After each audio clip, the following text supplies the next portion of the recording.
We use the flow of electricity in a variety of different ways. LEDs to create light, speakers to create sound,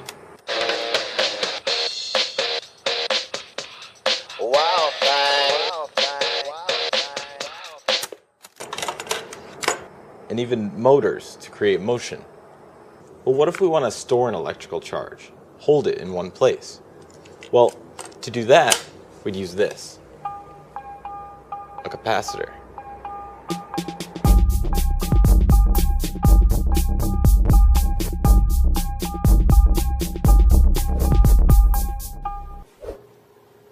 They're one of the most common electronic components.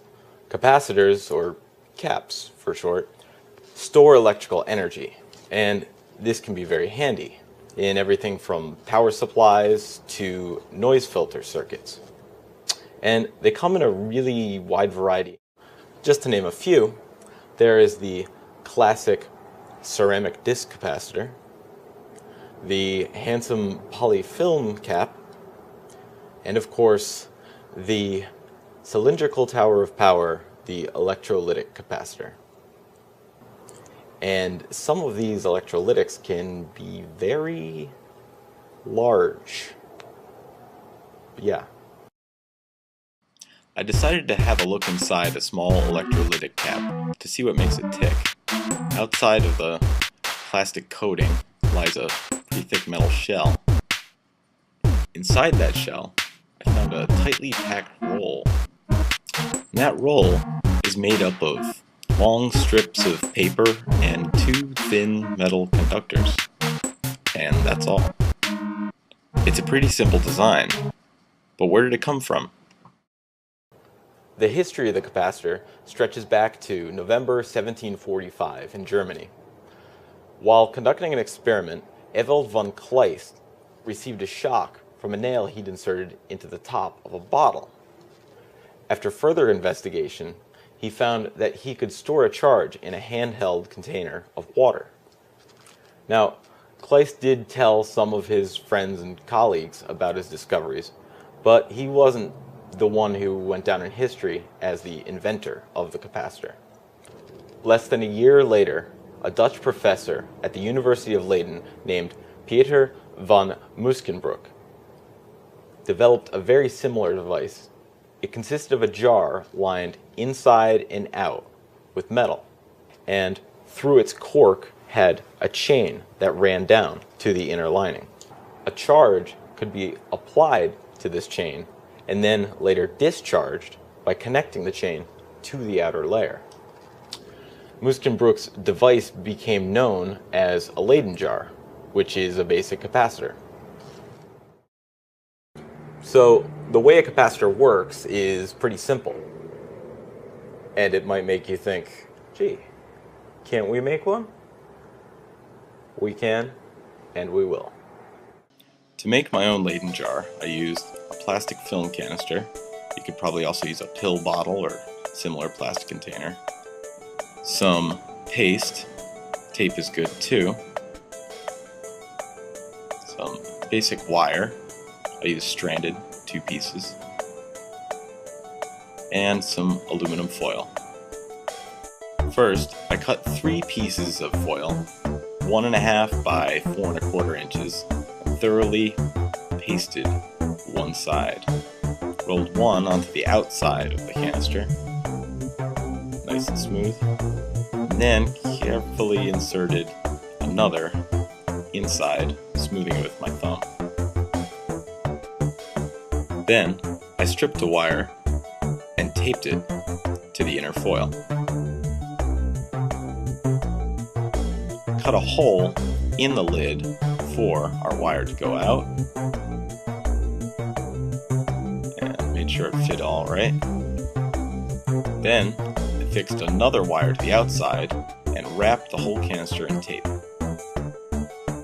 Once I had everything together, I made a connection from the outside conductor to ground on my faucet. An exposed water pipe would work too. I taped my wires down to make sure they didn't accidentally short while I was working. There are a lot of ways to generate static electricity. I decided to use a PVC pipe and a cotton rag. I connected the pipe to ground, and while rubbing the length with the rag, I let the center conductor rub against it, picking up a charge. Now, to discharge, I brought the two conductors slowly together right there. It made a little spark. Now, that little spark did demonstrate that a charge was held inside our capacitor, but I knew this setup could do better. I exposed a section of the center conductor and brought it close to our connection to ground. I taped them in place. Once the charge is strong enough, electrons should jump across this spark gap.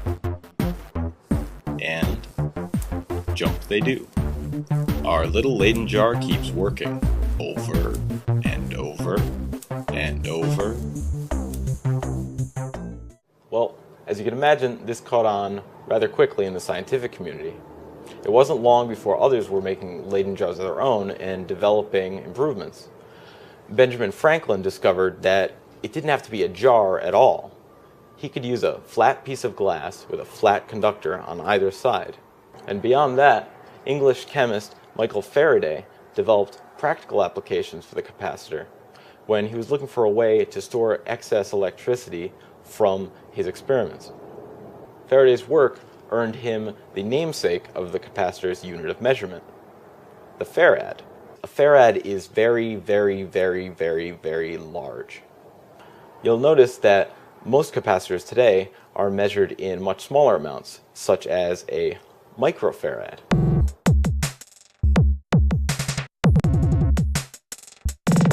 For a simple way to demonstrate a capacitor charging, use a good old 9-volt, a 220 microfarad cap, an LED, and a resistor.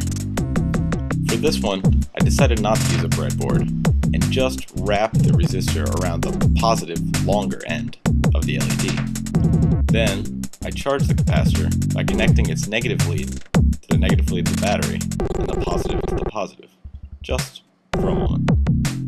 Now, when we connect the positive and negative leads of the cap and the LED, it lights up and dims as the capacitor equalizes its charge through the LED.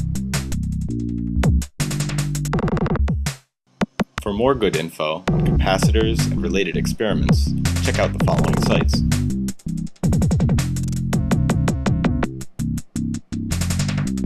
And for more projects using electronics and pretty much everything else, check out makescene.com.